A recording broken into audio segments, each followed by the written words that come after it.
Hello, everyone. I am Professor Stegman. I wanted to share with you some intuitions and some analytical tools to help you make decisions with a Capsim simulation. As you know, you have to focus on four set of functions: research and development, marketing, production, and finance.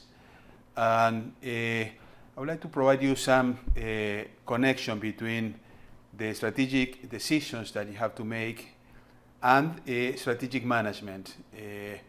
I will focus especially in one model that is called the positioning map, that is a kind of a universal model that you use in marketing to define which is your segment, what are the main strategies, price strategies, and marketing strategies, to analyze the dynamic aspect, that is what happens when you make one decision, how the competition may react.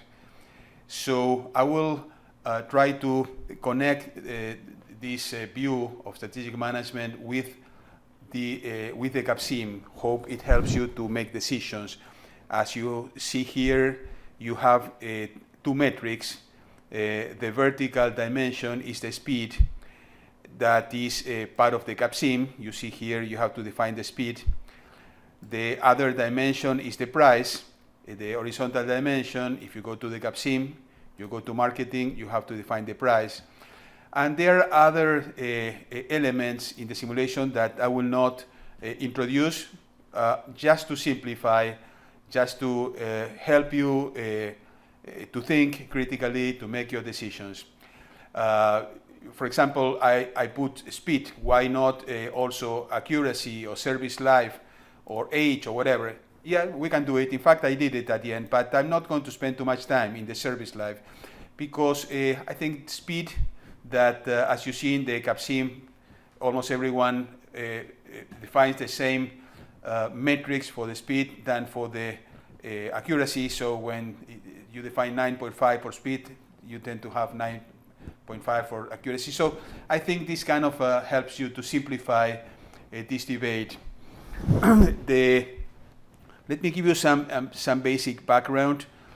This positioning map is widely used in marketing, but the reason I show you now is because it's also very powerful in strategic management. You may have heard about Michael Porter. He wrote one book in 1985 that was, the name was Competitive Advantage. And in this book, Porter defines or creates a new concept, that is the concept of the value chain. The value chain is how the companies create a value for the customers. Values can be called attributes, qualities, features of the products, whatever. So in this positioning map, the vertical dimension reflects those values, those attributes, quality. Speed is one attribute, one dimension of quality, if you want, and accuracy and service life, all of them are also dimensions of value and quality. So, okay, this is the first aspect. And the second intuition or concept that Michael Porter developed was the cost chain. The cost chain is one way to understand how the companies build costs, and that they will have some connection with the price. Of course, the price doesn't depend only on the cost, depends on many other things, level of competition, overall strategies, whatever. But you see that clearly the cost chain, is part of the price. So you see how this map reflects this intuition, these two analytical tools that Michael Porter developed to understand the competitive advantage. And also it helps to understand the first book of Michael Porter about competitive strategy, in which he defines three types of strategy. The first is high differentiation.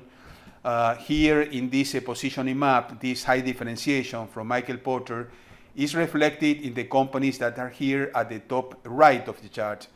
because they have a high perceived value for the customer, so high quality or whatever, and consequently they can charge a higher price.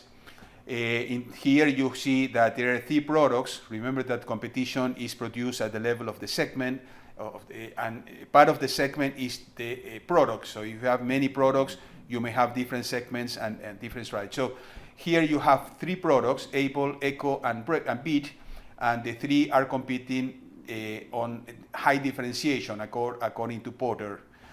The second strategy, generic strategy that Porter defines, is low cost. And here you see all these companies that are here at the left, at the bottom, are the low cost strategies.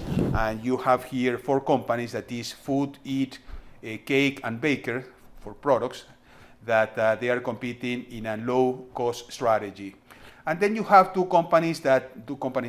products that Fast here and Days here, that you don't understand exactly where they are. Probably Fast can be part of a differentiation strategy. Days can be part of a low-cost strategy. Can be, whatever. It's not very clear. It's not clear if they have the strategy. But you may think that probably they want to have like a niche strategy. Okay, that is basically what Porter defined. Niche is when one company is relatively isolated from the others. You may say, okay, maybe Fast wants to have a strong niche strategy, so they have their own planet and they don't compete with anyone, the same as Days. It's not exactly like this, but just to give you some basic intuition of the 3 generic strategies. Okay, you may wonder, okay, so what is the connection between this positioning map and the Capsim? Okay, there are several connections. The first one is the following. When you start this game, we provide you your overall strategy. So we tell you, okay, your strategy will be this and this and this. Okay, this is, you have to go to the user guide. You need to read the user guide several times because it has a lot of information, takes some time to process all the information. But you will see at the very beginning of this guide, you have these positioning maps, and these positioning maps are in the simulation. They call it perceptual maps, and the same intuition. Perceptual positioning maps is similar, and you see here that you have 2 circles. One is black and the other is blue. And in the guide, you see that the black circle reflects one segment, that is the low tech segment, and the blue circle reflects the high tech segment. As you see in the beginning of the game, they are relatively close to each other, but as the game evolves, so you have more rounds, they kind of diverge. So the high tech moves faster to the top right. I will explain you later on why. And the low cost remains closer, not closer, but more distant from the top, so it's from the top right. But you see that you have 2 segments, and based on these 2 segments, we provide you, each one of your teams, what is your strategy. First is, you see here you have all the strategies. Go to the page 5 of the guide, and you see that you have a local, and then you have local in the page 6, and then in page 6, 7, and 8 you have global. Okay, local means that you are going to operate only in the US. Global means that you are going to operate in the US, in Germany, and in China, in this Capsim. Then you have a broad in some cases, and in the page 6 you have niche. Okay, broad means that you operate in 2 segments, in the low tech and high tech. You see here that these dots means all the products that all the different companies or your particular company that you are operating in the low tech and high tech. So then you have cost leader. Remember that I mentioned that is in this positioning map that one of the strategies of Michael Porter are low cost. Okay, this is precisely what it is. This is a low cost. You see that they are kind of these products are positioned a little bit below the center of the circle. And then you have a differentiator that, remember, that differentiator reflects this generic strategy of Michael Porter at the top right, so a high perceived value and a high price. You see that here. So in this case, you see that the products are kind of a little bit or a lot above the center of the circle. So they are very much pointing towards a high differentiation, as I showed you before. In the case of the niche strategy in page 6, you see that the companies are competing. They have all their products only in one segment. In this case, the low tech for the cost leader, and for the differentiator, all the products of the company are in the blue circle. That is the high tech. Okay, so we come back to our positioning map. And then now we understand better. Okay, so it means that the strategies that we tell you, this is your strategy, each group has a different strategy, this is what you have to follow. This might guide you in this game. Let me tell you what is the origin of this positioning map.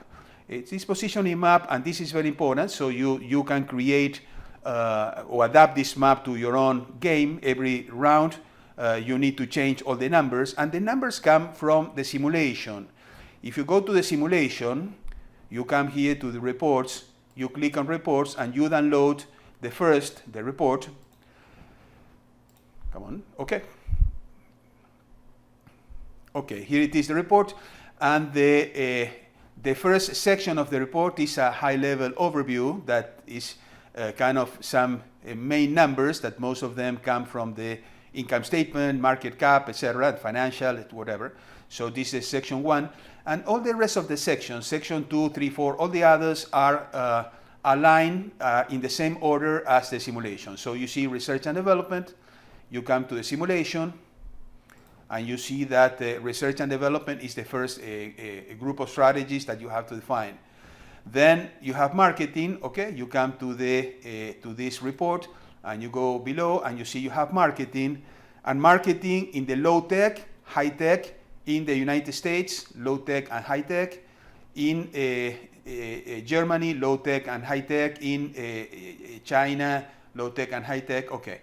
Then the next set of strategies are related to production. So if you come to the simulation, the next set of strategies is related to production. And the next is related to finance. So you come here. So, I'm sorry. I have to come here. Report. Then section 9 is production, and section 10 is finance. Okay, so you see that this report follows the same order than the simulation. So now we are going to focus on where I got these numbers. Okay, the first place where I got these numbers of the simulation, let me show you.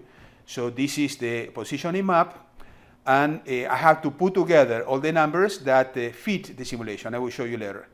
So the first thing I did, I went to all the marketing strategy, and in the marketing strategy, you see that you have the low tech and high tech, and I focus only in the US. And this is important because when you go to the simulation, you will see that the 4 ABCD, Andrews, Baldwin, Chester, and Digby, they operate in the US, but the two other companies, that is the ABCDE and F, they are run by the same simulation, by the computer, by the software.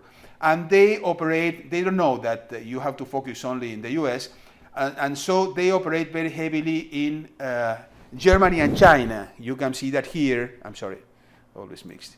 You have to come here to the report, and when you see the report, you see that the US market share, you have the 6 companies, so the 4 that you guys run, and the 2, Erie and Ferris, that are run by the simulation. And then you see that in Germany, Ferris and Erie, they operate very heavily in Germany, and you don't, because you are not instructed to do that in this. Or you will have to in further on, but not in this example that I'm showing you. And then once again here you have Erie and Ferris again in China, very active. So we will have to be careful when we compare F and E, so Ferris and Erie, because they have other things that they are not part of here. Here we focus in the US. Okay, so we come back here to the data input, and you see that all this information, they come from the, always do the same. They come from the marketing, section 3 marketing, low tech. You see that this is what I copied here. All this here, name, price, revision, all this part here, it is what I copied. Okay, so what you have here is all the low tech, and the high tech is you need to come here and go below. This is the high tech, this was the low tech, so I copied both. And once I copied all these numbers, and here, this is what you have to look with detail, because this is the part of the matrix of the Excel that feeds the positioning map. So all the numbers of the positioning map, if you click on any one of them, you will see that they are on B2 to B10, D2 to D10, E2 to D10. That is here. So it's this part here from the number 2 to the number 10. All these numbers are the ones that you need to modify if you want to run this Excel file by yourselves. So I tell you this so you know the origin of all these numbers. Okay, so now you know that this is these numbers here are what the report provides. This was the 4 round in this example that I'm using, the 4 round. So all these numbers here come from the Capsim, and they come from the report, and from the marketing low tech and marketing high tech. This is the origin. The only number that come from the section 2 research and development is the service life. Service life is here, it's not in the marketing. I don't know why, it should be in the marketing too. Okay, service life. So I did it, I copied all the service life here, so you have all the information. So, okay, now let's focus on the simulation. So, on the simulation, no, on this Excel, that it's the link between the simulation and the strategic management theory, and it's also the link between the simulation and all the data, because you don't need this Excel file. You can do it by yourself. You need to come here. Oh, I always commit the same mistake. You need to come here, and you look at the numbers, but when you look at the numbers, they are not very friendly, so they are not very, if you look at all these numbers, you can get very confused. But once you put all these numbers in this Excel, okay, bingo, everything starts to make sense. So now you have an analytical tool to understand every one of your the metrics that you have to incorporate to run your simulation. Okay, so the first thing is remember that you need to plug in the simulation the numbers related to the speed and the numbers related to the price. So you need to define where do you position yourselves.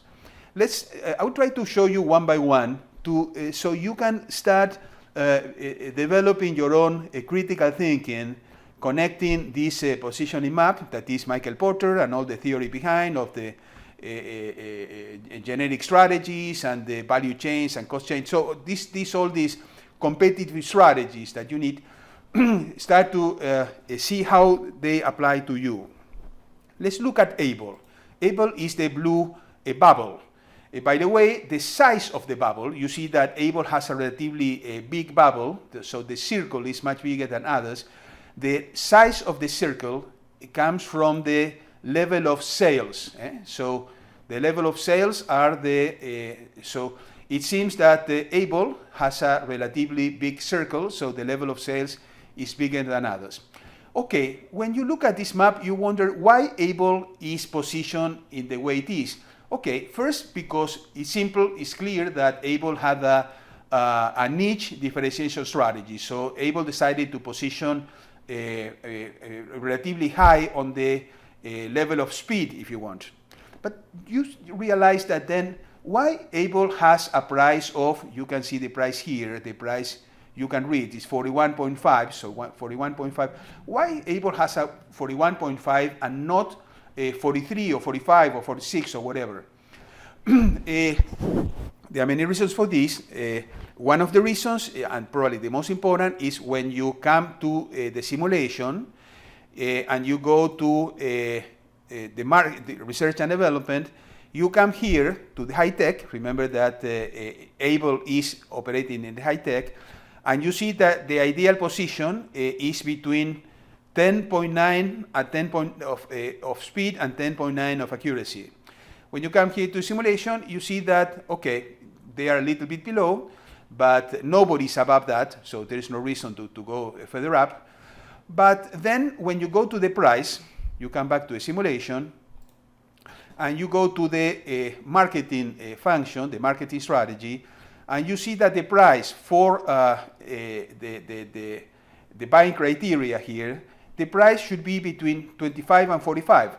So why, if Able has the highest level of speed and accuracy, so has the highest quality if you want, why they don't have the highest price? And the reason is the following. You see this red line here. This red line is in the part of the Excel, and is the average of all these points, of all these companies, of all these bubbles, if you want. So if you are above the red line, you will see what happens. Let's say FAST, for example. FAST is very strongly above the red line. So consequently, what will happen? What is going to be the dynamic? Dynamic is FAST has an excellent quality, and the price is very low compared to the other companies that have the same level of quality or speed or whatever. I use quality as a general indication of the vertical dimension. So FAST has a much better quality, about the same quality as all the others, with a much lower price. So what is going to happen? Okay, FAST will grow and grow and grow because all the customers from all the competitors practically will migrate, will switch to FAST because they provide the best quality with a very low price. So when a company is very much above this red line, this average red line, is saying that the company wants to grow and wants to grow a lot or whatever, depending if it is relatively close to the red line or far away, as the case of us. But this is one strategy. It's not a competitive strategy. It's a growth strategy. It's the second types of strategies. But they want to grow fast. So, okay, so let's come back to Able. And you may say, okay, it seems that Able wants to grow fast. So that's why they are not at the right with a much better price, like 45. So they have 41 because they have a very high perceived value and they want to grow fast. Is good or is bad that the company has such aggressive, and this is something that the key point of this reflection, is it good to be aggressive in quality, speed, accuracy, whatever, or is a bad strategy? So be aggressive so you don't charge a high price, and you have to look at the numbers. I copied all these numbers from the report. So in the report, remember I mentioned that at the very beginning, the section 1 has a high-level overview. Okay, I copied this high-level overview so we can see the numbers relatively close. And you see that Andrews doesn't seem to be doing well at all. So this aggressive strategy to grow that is not producing very good results. They had a very negative EBIT, earnings before income and taxes, very low profit, very negative. They have his huge emergency loan is gigantic. You will see that normally the cash of these companies are around 10,000, and this has an emergency loan of 40,000. So something went very, very wrong. You see that the cumulative profit is much lower than the others. You see that SG&A is selling, general, and administrative expenses to sale ratio. You see that is much higher than everybody else. Don't look at Digby. Digby is even worse. Don't look at that. You see that the contribution margin is much lower than all the others. You see that stock price is the lowest, and you see the market cap is the lowest. So it seems that their aggressive strategy to try to have a high perceived value or high quality or high speed or accuracy, whatever, and they don't charge a high price doesn't seem to be paying off. There are many reasons that may impact. It's difficult to tell you exactly what happened. For example, one possibility is that when they come here to a simulation, maybe they were too aggressive. Let's go to research and development. They were too aggressive. You see that this company is the second company. This is Baldwin. So I'm looking from the point of view of Baldwin. Baldwin has 6.8, and see what is the revision date? Nothing. See what happens if you put 9.5 revision date, as Andrews did, and 9.5 revision date, no, 9.5 speed and accuracy. You see that the revision date jumped from 2026, now we are at the beginning of 2026, in the moment when we see this simulation, and so for the next 2 years, practically, they won't be able to sell the products with this high quality. So it seems that they didn't realize that they have this revision date, so they put a very high perceived value or speed and accuracy, and they didn't realize that for the next 2 years they will have to invest to produce this high quality, and they won't be able to harvest the benefit of this sacrifice. So there are many things that you can think about, many mistakes that probably they committed, or maybe they didn't realize that they need to borrow more money, or maybe whatever happened. But you see that the conclusion is, be careful. If you are above the red line and you want to grow at the same time as you have to be competitive and you want to grow. There's two different strategies. Be careful how do you manage your financials, because Andrews is doing horribly with this aggressive strategy. So there are many things I have to consider. Probably they didn't. But this gives you some critical thinking that, okay, being above the red line may not be necessarily good. You need to analyze the entire picture. Let's go to a second company, Bid. Bid is Baldwin. The second company has two products, Bid and Baker. You see here the orange bubbles. And you see that it seems that they are having a broad, high differentiation strategy, because remember that I show you in this example here, this is very much this case that, no, sorry, let me show this here. Broad differentiator, so they are operating in two segments. They are operating in the low tech and high tech.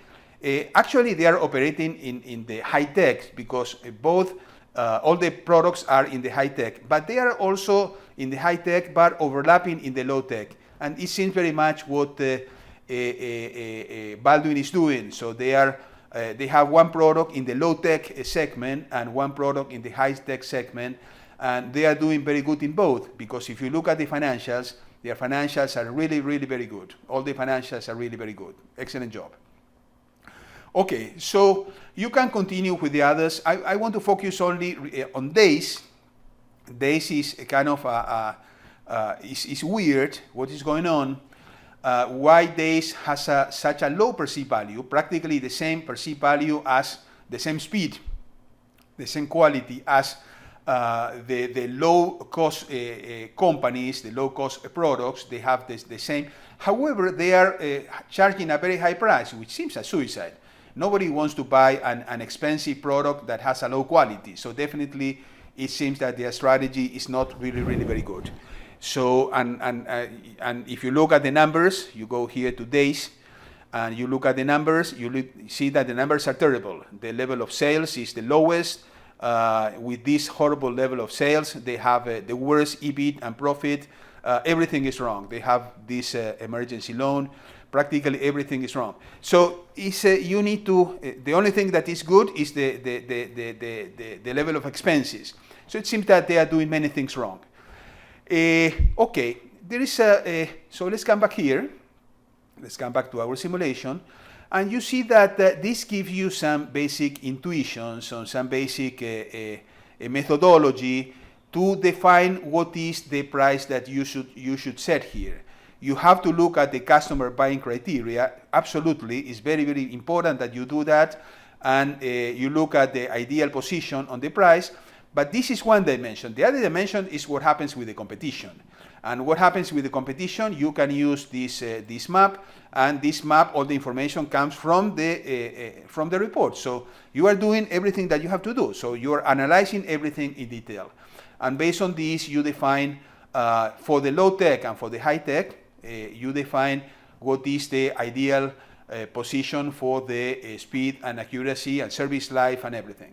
So this provides you some intuition on the research and development. Hope this is, there are many other things that you have to consider, like the age, that is good to, you see that when you, let me go back, if you keep the original number, 6.8, the age of revision is 2 years, but if you are aggressive on this, I don't know exactly which number you have to put, but eventually the age of revision, I'm sorry.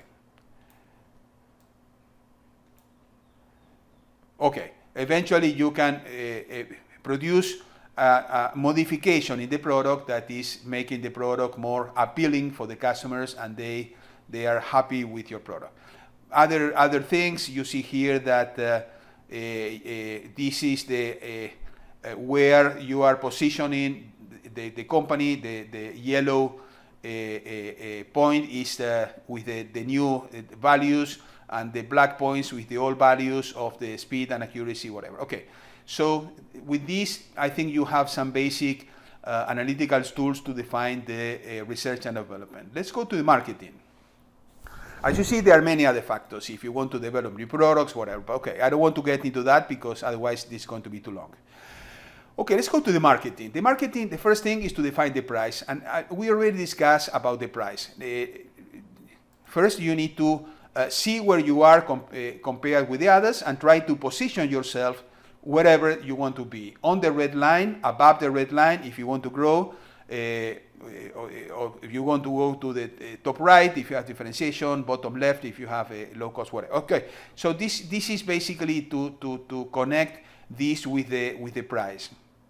Definitely, you need to look here at the customer buying criteria. This is the Bible for you, always, no? Because here is telling you what is the price range that the customers are willing to pay, and for the high tech and for the low tech.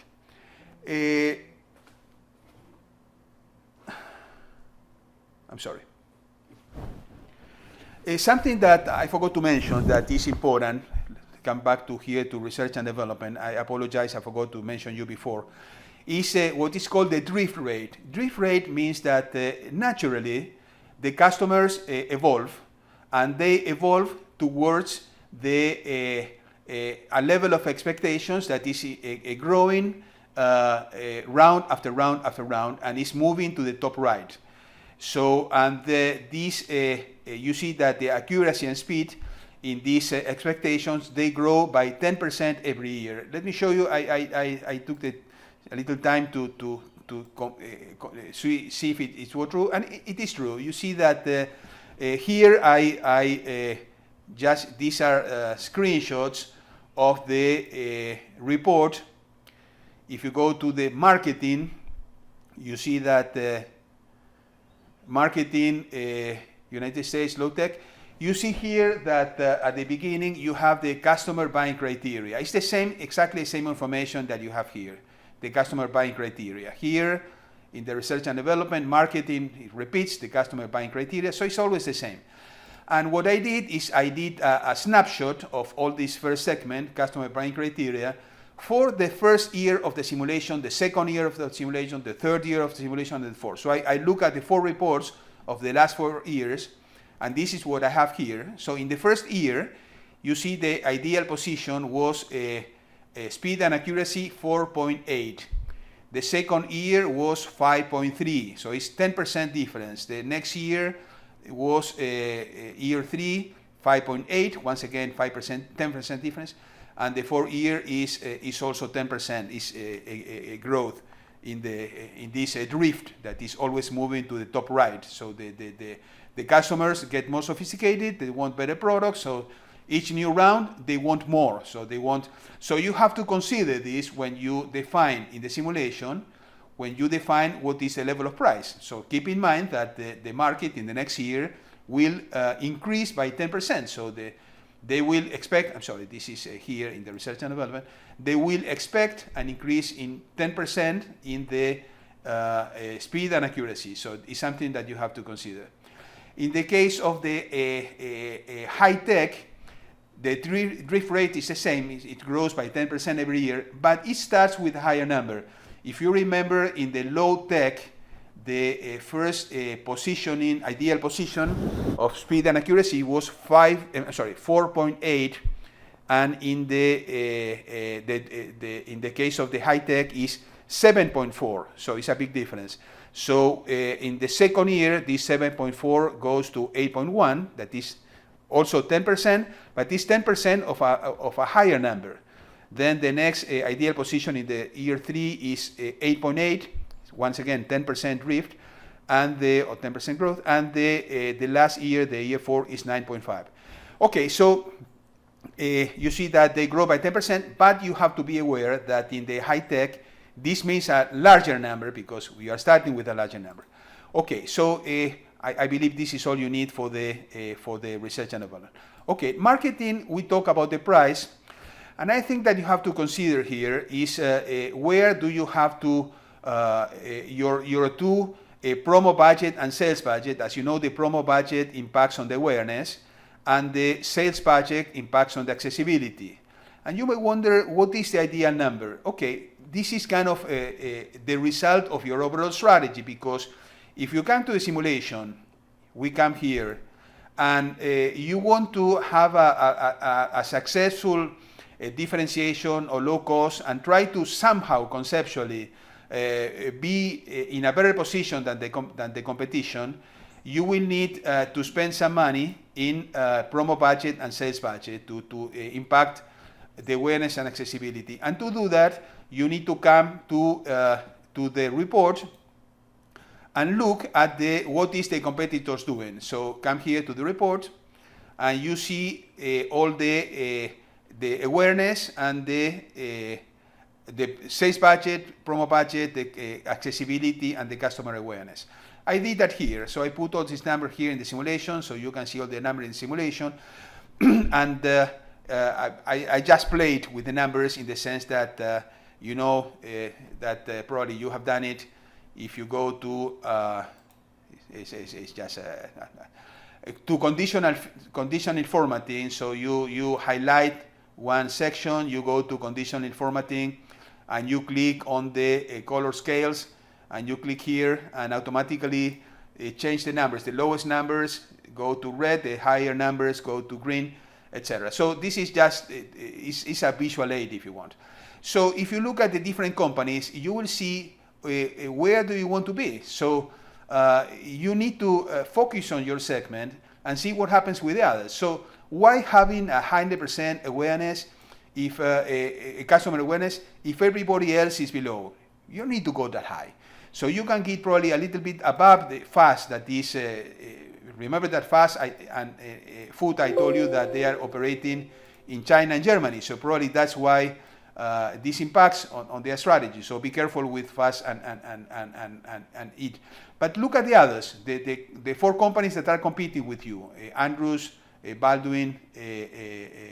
Okay, and so to define what is the customer awareness, look at what the others are doing, and don't put any number like, okay, let's put 100% because we have to be.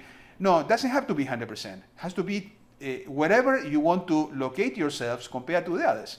So if everybody else is in 30, you don't need to put 100. So if you put 40, that's enough. So you have to look at what the others are doing. And this is what you can see here. Okay, so come back to the simulation. And this is to define your promo budget and your sales budget. Because remember that if you change, for example here, now you have your the awareness, the accessibility is in 80%. So if you increase the promo budget, okay, I'm sorry, it is in the high tech.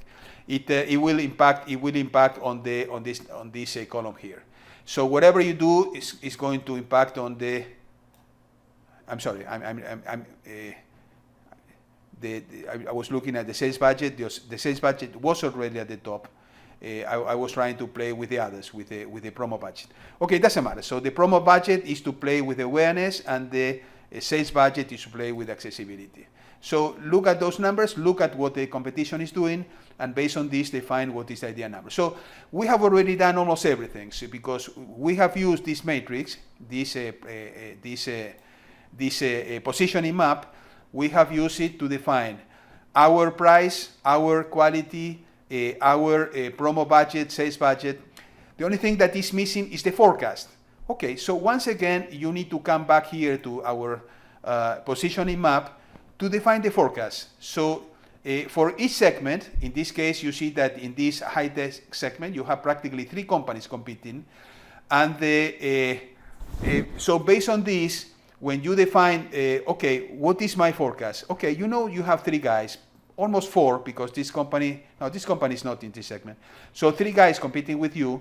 So when you come here to come back to the simulation, you have to come to the marketing, and in the marketing you have the segment demand here at the bottom for the low tech and for the high tech. So you know the total demand. The total demand is 5887, and you know that this total demand must be shared by these 3 companies. Okay, based on this, you can start elaborating what is going to be your total demand. Your total demand, remember that is very much here, that is the total units sold. This is an important piece of information that you need to consider. Okay, so now we can go to the, we have the demand, we have the promo budget, the price, the sales budget, so promo and sales budget, the price, and the perceived value. Now we can go to production. I will not get into detail because this is more a consequence of what you did before. Something that is practical for you is something that I have just learned, is that in the simulation you have the unit sold, the unit sold here, and you have the potential sold. And it's sometimes, I didn't know that, I learned, one of my peers explained me, that the difference between one and the other is that the unit sold is how much you sold in the last year, and the potential sold is a number that is produced by the simulation, that based on all your variables, this is what this company, this product, the volume of sales volume of this product should have been 827, was 812. Why? Because they have a stock out. It means that they didn't have enough inventory. They didn't produce enough. In this case, it's the opposite. You see that in this case, fast, the potential sold should have been 498, and in fact it was higher, 512, because they didn't have stock out. So what happened here is that the customers knocked the door of food to buy the products, and since they couldn't deliver because they didn't have enough inventory, they went to fast. Fast didn't have such a good price quality mix, but they had stock, so the customers bought from fast. So you need to know this, because you need to, based on this, you can define what is what is the level of production that you expect. Remember that in the marketing, we ended up saying that based on the demand, based on how many competitors we have, whatever, we define a level of demand of 2400 here. So consequently, if you come to production and if you put 2400, what would happen is that you would end the next year with a shortfall of inventory of 96, a negative 96. So you will be in the unhappy situation of these guys here, that they had a stock out and consequently they couldn't sell, and the competitors absorb that level of demand. You don't want that to happen. So you need to raise the production from 2400 to whatever number, so you don't have this problem. Okay, that's good. The inventory will be 96 is more than what you need, but you always may have a failures rate or issues, whatever that, so you always need to have some level of cushion. Okay, all the rest is kind of a result of the previous numbers. So if you need to have a much higher level of sales, then you can think about building a second factory. I will not get into that. Building capacity, increase automation, whatever. I will not get into that. And finally, finance. Finance is the final decision that you have to make. And in finance, normally you need to have some cushion of cash position. I think the number tends to be around 10,000. I don't know why, but it's around 10,000. Probably year after year it should go above 10,000. But should be around 10,000. I cannot tell you more. I don't know more. I guess it's wrong. So in this case, you started with a very good cash position, and you don't need so much money. So you need 33,000. With 10,000 should be enough. So you can start playing with other things, like maybe you remember from corporate finance that is when you pay dividends, the dividends don't go to the income statement, and consequently you cannot deduct taxes. When you pay interest on debt of bonds or any debt, this goes to the income statement and it depresses the income tax. So you pay less income tax. So this produces a concept of leverage. That leverage is good because up to a certain degree, no? Unless you do something crazy and the company gets too much debt. But it's good to have a good leverage, a relatively high leverage, because leverage means the ratio of debt over equity, or debt over stock. So if you have a relatively high level of debt over stock, you save some income taxes, and this has a positive impact on the value of the company. So it will have, boost the value of the company. Okay, so this is what we are doing here. So we are going to buy back shares. So let's move everything back to the origin. So the origin is we will, if we don't do anything in the financial area, we will end up with a gigantic cash position that you don't need. You need this 52,000, whatever, 52 million or billions or whatever. So what you want to reduce this, and want to reduce this by increasing the leverage. That means buy back stocks. Okay, reduce from 52 to 45. To pay dividends, okay, it reduced from 45 to 25, and that's what you want. You want to reduce this number, and this will have a positive impact on the market cap, on the value of the company. Okay, so we finished all the decisions, and now we can test if we decisions were appropriate. So the first thing you do, you come to pro forma, you go to the income statement. This is the most important thing that you have to look at, and look at these numbers. What is the level of profits? 20,000 is a nice number. And then you can go up here and analyze, okay, which of the two products, in this case they have two products, had a better impact on the net income, okay, all these discussions. And once you finish with the income statement, and this leads you to probably modify some of your strategies, you come back to the balance scorecard, and in the balance scorecard, it very neatly tells you in the 4 dimensions of the balance scorecard: financial, where you are, market cap, okay, you seem to be doing a very good job, you are on the green. You are not so on the green in debt to asset ratio. Probably you can increase more debt to asset. You remember that the more you increase, the larger will be the market cap. So this is beneficial for you. So you cannot do more. The simulation doesn't allow you to do more. You may need probably to do other things that we don't have time to analyze. Then do the same with customers, do the same with that you are doing relatively decent job with internal processes, learning and growth. Okay, so based on this, you can go back and change some of your strategies. This is it. There was something that I want to tell you. I'm trying to remember. Let me think. Okay, I forgot. Okay, hope it helps you. If you have any doubt, please just let me know. Bye.